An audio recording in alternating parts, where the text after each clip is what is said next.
इस 2023 के अंदर लास्ट नाइट, पिछली रात हम लोगों ने कुछ बातों को सीखा।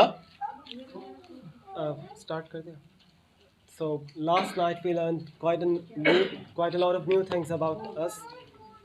और हमने देखा कि 2022 निकल रहा है और 2023 आ रहा है। And we saw that 2022 was coming to an end and 2023 was coming to a new start. और हम परमेश्वर के नाम को धन्यवाद देते हुए, जैसा कि हम संसार में देखते हैं, लोग डीजे बजाते हैं, नाचते हैं, दारू पीते हैं, बहुत कुछ करते हैं नए साल को वेलकम करने के लिए। And worldly people celebrate New Year by doing all sorts of things like drinking and gambling and all other stuff. But we are the people of God. We came here to our church in a congregation to be blessed by Him. और हम लोग जब परमेश्वर को welcome करते हैं या नए साल को वेलकम करते हैं, तो हम परमेश्वर की अगुवाई में होकर करते हैं कि परमेश्वर आप हमारे बीच में रहें और आपकी अगुवाई हमारे साथ बनी रहे। And we welcome every New Year with the presence of God between us, and we praise Him for all of His glory.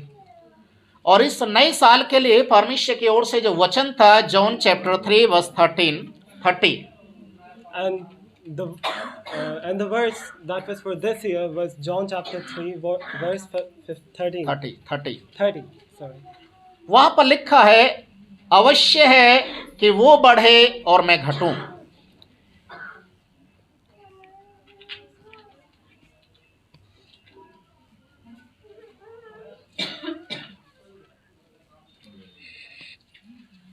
ये प्रॉमिस वर्स है इस 2023 के लिए। 30. He therefore, having received the morsel, went out immediately, and it was night. अवश्य है कि वो बढ़े और मैं घटूं।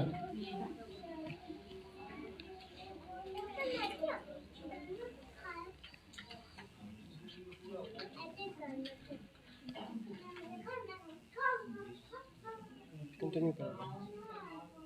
3:30.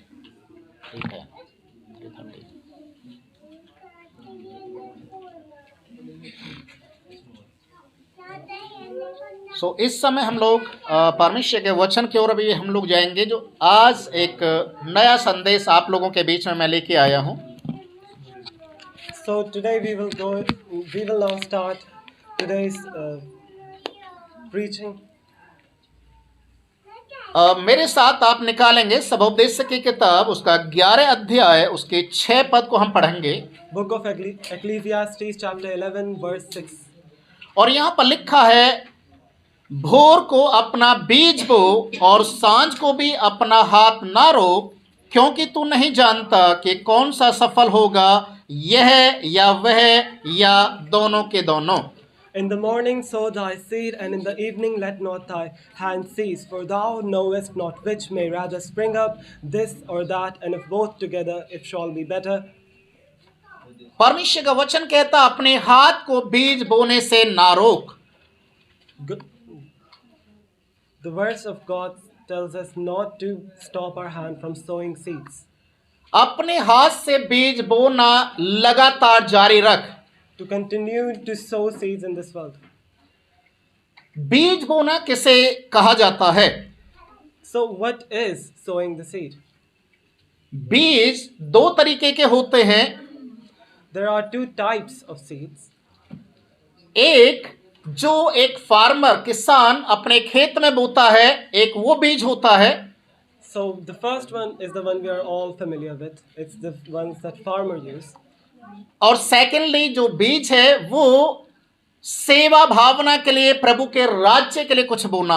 And the second is the spiritual instillment of the verse of God in minds of other people.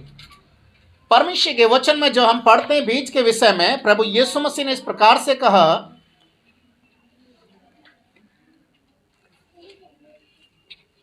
बीज बोने वाला बीज बोने के लिए लेकर चला। The one who wanted to sow the seed had seeds with him. और जब उसने बीज को बोया तो कुछ मार्ग के किनारे गिरे, कुछ पथरीली भूमि पर गिरे, कुछ झाड़ियों के बीच में और कुछ अच्छी भूमि पर गिरे। When he dropped the seeds, some fell onto fertile ground, and some fell onto streets, and some fell onto unfertile grounds, and some fell onto grounds that were fertile, but there were other plants. तो वहां पर भी इस बीज के विषय में बोला गया है कि जो बीज बोया गया, जहां जहां ये बीज बोया गया, वो बीज आप और मेरे हृदय को दर्शाता है। And all of this was an allegory for the words of God in our hearts.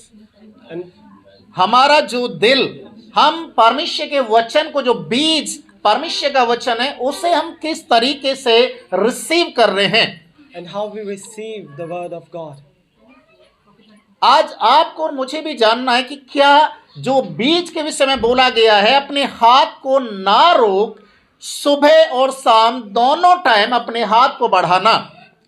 And we are told not to stop ourselves from sowing the seed. और जब हम अपने हाथ को प्रभु के राज्य के लिए बढ़ाते हैं, तो वहां पर परमेश्वर हमें ब्लेस करना शुरू करता है। And when we stretch out our own hands to sow the seeds, God blesses us. होशे की किताब उसका 10 अध्याय के 12वें पद में लिखा है, Book of Hosea, chapter 10, verse 12. अपने लिए धर्म का बीज बो, तब करुणा के अनुसार खेत काटने पाओगे। अपनी पड़ती भूमि को जोतो, देखो अभी यहोवा के पीछे हो लेने का समय है, और वह उसे और तुम्हारे ऊपर उद्धार को बरसाए। Sow for yourselves in justice and reap in the mouth of mercy.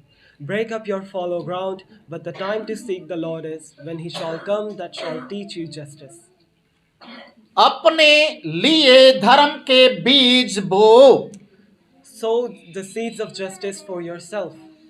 जब आप धर्म के बीज को बोना शुरू करेंगे, तो आपका धर्म आपके लिए प्रकाशमान होगा। When you start doing this, your own justice will become a light for you. अपनी पड़ती भूमि, जो आपकी जमीन सूखी पड़ी हुई है, उसे फिर से उजागर करने के लिए, फिर से उसे पैदावार बनाने के लिए आपको उसमें मेहनत करने की जरूरत है। You have to put effort in order to make your own soul fertile again. अगर हम इसको दूसरे शब्दों में ऐसे कह सकते हैं कि जो जमीन के अंदर पथरीली पत्थर हैं या कुछ ऐसी चीजें जिससे आपकी फसल पैदा होने में दिक्कत है, तो पहले उस जमीन को तैयार करो। If your soul is like a ground that is rocky and it's not fertile, then the seeds of God, which are the words of God, won't be able to take a hold on you. परमेश्वर के वचन में यिर्मयाह की किताब जब आप पढ़ेंगे, उसके 4 अध्याय के 3 पद में लिखा हुआ है, When you read the book of Jeremiah, chapter 4, verse 3, अपनी पड़ती भूमि को जोतो और कटीली झाड़ियों के बीच में बीज मत बोना। For thus saith the Lord to the men of Judah and Jerusalem, break up anew your fallow ground and sow not upon the thorns. अपनी भूमि के अंदर उस भूमि को आपको तैयार करना, जोतना है, बोना है, पर साथ में कटीले जो पेड़ हैं, पौधे हैं, उनको निकालना है। You have to keep that land clean. You have to remove all the weeds from it and make it fertile. इसीलिए जब आप बीज को बोते हैं, तो आपको सावधानी बरतनी पड़ेगी कि आप कौन सी जगह बीज को बो रहे हैं। So when you are sowing the seeds, you have to be cautious where you're doing it. आज संसार के अंदर बहुत सारे लोग बीज को बोते हैं। बीज का बोने का मतलब धर्म के काम करते हैं। And there are a lot of people in this world that do this. और वो लोग इस तरीके से धर्म के बीज को बोने की कोशिश करते हैं, जगह जगह भंडारा लगा दिया, गरीबों को खाना खिला दिया।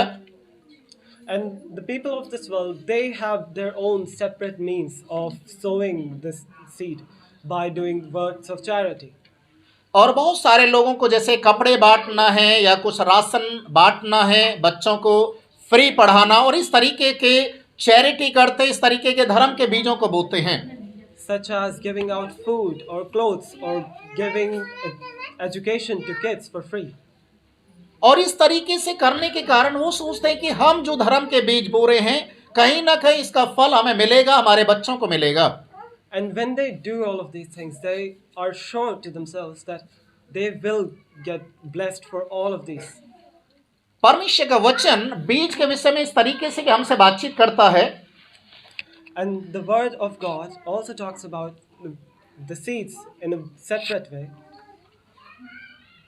परमेश्वर का वचन हमारे जीवन के अंदर वो केवल हमें ही तैयार नहीं करता बल्कि हमारी पीढ़ियों के लिए भी एक आशीष का कारण बनता है। The word of God doesn't just save us, it also saves generation after us. आप अगर परमेश्वर के वचन के अनुसार जीवन को नहीं बिताते या परमेश्वर का वचन जिन कार्यों को करने के लिए कहता है आप वो कार्य नहीं करते हैं, If you don't live your life by the words of God, or if you are not honest to Him, तो आप श्रापित हैं। then you are cursed. अगर वचन कहता है कि आप इस कार्य को पूरा करो और आप उस कार्य को पूरा करते हैं तो भी आप अपने आप को निकम्मे ही बोलना है। Even if you do all of those things that the Bible teaches us to, even then you are still not pure. आज जिस विषय पर मैं बातचीत कर रहा हूं आपको बीज बोने के विषय में, 2023 के अंदर आप अपने हाथ को परमेश्वर के राज्य के लिए बोने से रोकना नहीं है। Today I'm talking about all of this stuff to you because so that all of you people can learn to not stop your hand from sowing the seeds of God in this year of 2023. बीज बोने के विषय में बहुत सारी बातें हैं जिनको मैं आत्मिक रीति से 2-3 बातों को बताकर उनको समझाने की कोशिश करूंगा। There are quite a lot of things, quite a lot of verses about sowing the seed, but I'm going to talk about two or three of them. बीज बोना का आत्मिक अर्थ क्या है? What is the spiritual meaning of sowing the seed? First, दूसरे लोगों के लिए प्रार्थना करना। praying for other people. दूसरे लोगों के लिए प्रार्थना करना। Praying for other people. क्या आप 2023 के अंदर ये निर्णय लेते हैं कि मैं अपने जान पहचान वाले लोगों के लिए या कलीसिया के लोगों के लिए, अपने पासवान के लिए, अपने चर्च के लोगों के लिए मैं प्रार्थना दिल से और ईमानदारी से करूंगा? Do you promise yourself that you are going to pray for not just the people of this church, but the people you meet and your neighbors and all of those people that come into your vicinity? और जब आप ऐसे लोगों के लिए प्रार्थना करेंगे तो आप ऐसा सोचकर प्रार्थना करना कि ये जो समस्या है या जो बीमारी है जिसके लिए मैं प्रार्थना कर रहा हूं ये उस भाई की या बहन की नहीं बल्कि मेरी है, इसलिए मुझे दिल से प्रार्थना करना है। And pray like all of those things. And when you pray for someone else, pray like that disease is onto you. Pray with courage. और जब आप प्रार्थना करते हैं, भजन संहिता 126 अध्याय के 5 और 6 में इस प्रकार से लिखा है। And when you pray, the book of Psalms, chapter 126, verse 5 and 6 says that, जो आंसू बहाते हुए बोते हैं वे जय जयकार करते हुए लवने पाएंगे। they that sow in tears shall reap in joy. जो आंसू बहाते हुए बोते हैं, Those that sow with tears. जब आप अपने भाई बंधुओं के लिए आंसू बहाकर उनके लिए प्रार्थना करेंगे तो परमेश्वर आपके मन को, आपके जीवन को आनंद से भरना शुरू करेगा। When you pray with tears in your eyes for the people that you know, for the people of this church, for your neighbors, then God will bless you for your prayers. Second, दूसरी बात है प्रभु के राज्य में आपको बोना है। sow your seeds in the kingdom of God. आपको प्रभु के राज्य में बोना है। You have to sow your seeds in the kingdom of God. परमेश्वर का वचन एक बात को हमें सिखाता है, आप जो बोते हैं वही काटेंगे। The word of God teaches us one thing, and that is you're going to reap what you sow. जो आप बोते हैं वही आप काटेंगे। इसलिए परमेश्वर के राज्य के लिए बोने के लिए आपको 2023 में निर्णय लेना है। you are going to reap what you sow. So please, so sow the seeds of God in the kingdom of God. So you will be blessed in this year. अभी बहुत से लोगों ने गवाहियां दी हैं कि जब हमने परमेश्वर के राज्य के लिए देना शुरू किया या परमेश्वर के भवन के लिए उसकी सेवकाई के लिए जब हमने अपना देना शुरू किया, दान दसवांश या ऑफरिंग देना शुरू किया, बढ़कर देना शुरू किया, तो प्रभु ने उनको बढ़ाना शुरू किया है। And today we heard a lot of testimonies from different people sharing their experiences when they started to give out more to the kingdom of God, to this church, and they started to see returns, get blessed for their deeds. और जब हम परमेश्वर के राज्य के लिए बोना शुरू करते हैं तो वचन हमें इस बात को इस तरीके से सिखाता है। And when we start to give, to sow our seeds for the kingdom of God, the Bible teaches us that. 1 Corinthians chapter 15 verse 58, 1 Corinthians chapter 15 verse 58. वहां पर लिखा है, जो कुछ तुम प्रभु के लिए करते हो या प्रभु में होकर करते हो तो उसका प्रतिफल परमेश्वर तुम्हें जरूर से देगा। Therefore, my beloved brethren, be ye steadfast and unmovable, always abounding in the work of Lord, knowing that your labor is not in vain in the Lord. जब आप परमेश्वर के राज्य के लिए अपने हाथों को बढ़ाते तो परमेश्वर आपके लिए उन कार्यों को धार्मिकता के रूप में लिखता है और गिनता है। When you work, when you give out and sow the seed in the kingdom of God, God writes all of these as blessings and good deeds in your name. गलातियों की किताब उसका 6 अध्याय, The book of Galatians chapter 6 उसका 9 और 10 पद में इस प्रकार से लिखा हुआ है, verse 9 and 10.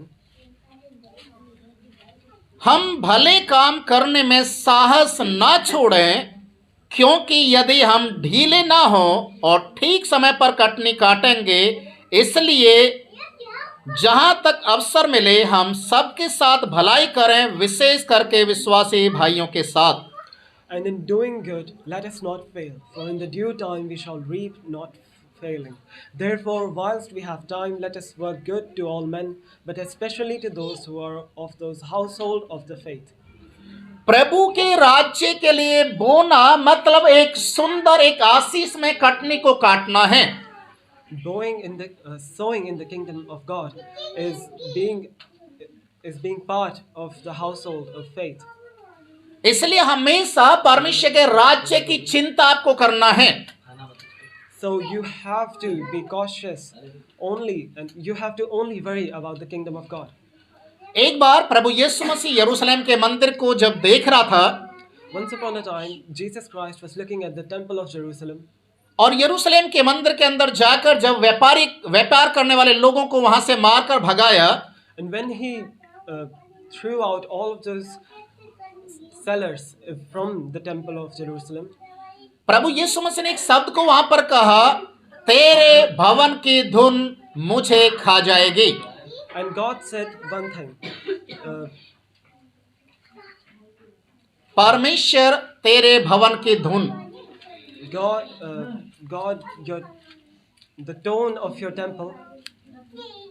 इसका मतलब परमेश्वर के भवन की चिंता यीशु मसीह को थी, इसलिए उसको साफ करने के लिए वहां पर जितने भी सेलर्स थे सबको मारकर वहां से भगाया। So Jesus Christ threw out all of those sellers from the temple of God because he worried about the state of the temple of God. और इसीलिए परमेश्वर का वचन यहाँ पर हमें सिखाता है कि अगर हम सही समय पर बीज बोएंगे तो सही समय पर उसकी कटनी को भी हम काटेंगे। So the Bible teaches us that when we sow at the right time, we will also reap at the right time. अभी एक बात आप सोच कर देखिए, जब किसानों का फसल बोने का समय होता है और कोई किसान अपने खेत में फसल बोने के समय फसल ना बोए तो उसकी क्या हालत होती है। You can imagine a farmer who doesn't sow his seeds at the right time. What state will he be in when the time to reap comes? अगर सही समय पर एक किसान फसल नहीं बो रहा है और दूसरे किसान फसल को बो रहे हैं, जो ना बोने वाला व्यक्ति है वो हमेशा भिखारी बना रहता है। if the person who doesn't sow his seed at the right time will always stay a beggar. क्योंकि फसल बोने के समय वो सोता है, फसल बोने के लिए लोग अपने खेतों में जा रहे हैं और वो अपने मौज और मस्ती में अपने जीवन को जी रहा है। Because he's sleeping at the time when the time is to sow the seed, and he wastes his life away. और इसलिए परमेश्वर का वचन कहता है कि हमें सही समय पर बोना है प्रभु के राज्य के लिए। And the Bible teaches us to sow our seed at the right time for the kingdom of God. और बीज बोने का जो तीसरा आत्मिक अर्थ ये बनता है, And the last, third spiritual meaning of sowing the seed is अतिथि सत्कार करना ना भूलें। अतिथि सत्कार, जैसे हमारे देश में एक कहावत है, अतिथि देवो भवा। जो हमारे जो घर में आते हैं, रिलेशन में जो आते हैं, उनको हमें क्या करना है? उनको रिस्पेक्ट करना है। don't forget to respect your guests. अपने अतिथि, अपने गेस्ट का, अपने गुरुओं का रिस्पेक्ट करें। Respect your elders, your teachers, your spiritual leaders. और जब आप ऐसे लोगों का आदर करना शुरू करते हैं, रिस्पेक्ट करना शुरू करते हैं, तो कहीं ना कहीं ये परमेश्वर को भाता है। And when you respect these people of God, God is seeing you do all of these things, and He's looking with a good eye on you. परमेश्वर का वचन हमें यहाँ पर अतिथि सत्कार के बारे में इस प्रकार से लिखता है, इब्रानी की किताब 13 अध्याय उसका पहला और दूसरा पद। And the book of Hebrews chapter 13 verse 1, 2 and 7 teaches us about this same exact topic. भाईचारे की प्रीति रहे, अतिथि सत्कार करना ना भूलना, क्योंकि इसके द्वारा कुछ लोगों ने अनजाने में स्वर्गदूतों का आदर सत्कार किया है। Let the charity of the brotherhood abide in you, and the hospitality do not forget. For by this some, being not aware of it, have entertained angels. आज बहुत सारे विश्वासी लोग हैं जो प्रभु में तो आ जाते हैं पर अपने मन को कठोर करके रखते हैं। And there are a lot of believers today that do come into the faith, in the household of faith, but their hearts are still very hard. जब आप परमेश्वर के राज्य के लिए या परमेश्वर के लोगों के लिए आप अपने दिल के अंदर उनके प्रति इज्जत रखते हैं, उनका आदर करने के लिए आप आगे आते हैं, तो उससे परमेश्वर खुश होता है। Because their hearts are still doubtful and they don't have faith. And when you do have faith and have respect in your heart for the people of God, for the servant of God, that is when you become a part of the household of faith.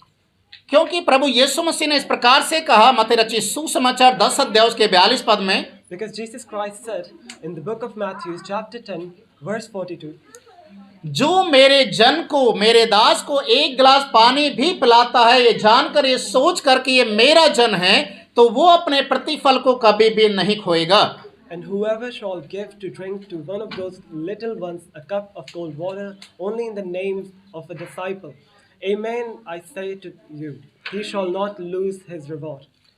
वो अपने आशीष को, अपने reward को किसी भी तरीके से नहीं खोएगा।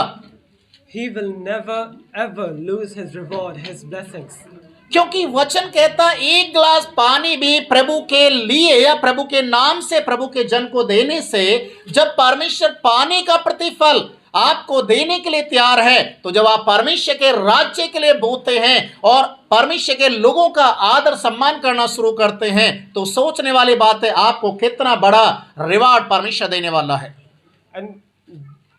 And God says that even if you do something as measly as giving just a cold glass of water to the servant of God, God still writes that and notes that as a good deed in your favor. Just think all the blessings you will get once you start giving to the church. पहला तीमुथियुस की किताब उसका 5 अध्याय के 17 पद में इस प्रकार से लिखा हुआ है, The book of Timothy chapter 5 verse 17 and 18 says that, जो प्राचीन अच्छा प्रबंध करते हैं, विशेष करके वे जो वचन सुनाते और सिखाने में परिश्रम करते हैं, दूने आदर के योग्य समझे जाएं। Let the priests that rule well be esteemed worthy of double honor, especially they who labor in the word and doctrine. और इसके 18 पद में लिखा, क्योंकि पवित्र शास्त्र कहता है, दावने वाले बैल का मुंह ना बांधना, क्योंकि मजदूर अपनी मजदूरी का हकदार है। For the scripture said, Thou shalt not muzzle the ox that treadeth out the corn, and the laborer is worthy of his reward. मजदूर मजदूरी का हकदार है, ये उसका हक है कि आप उसकी मजदूरी को दें। The laborer is worthy of his reward.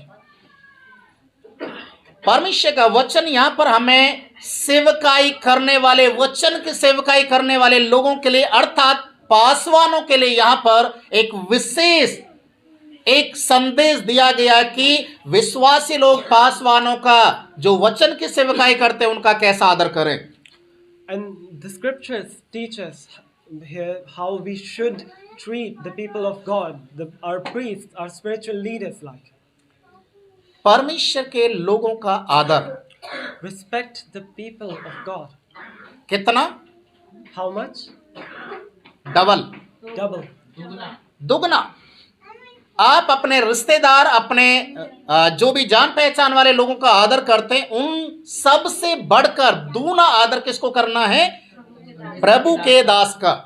Respect the people of God, the servants of God, twice as much as you would someone you already know, someone your family member, and other people like that.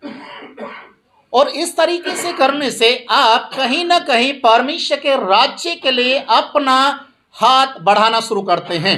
And when you do all of these things in tandem, you are reaching out your hand for the kingdom of God. इस 2023 में आपको आशीष पाना है तो आज एक निर्णय लेना है, मुझे प्रभु के राज्य के लिए बीज बोना है।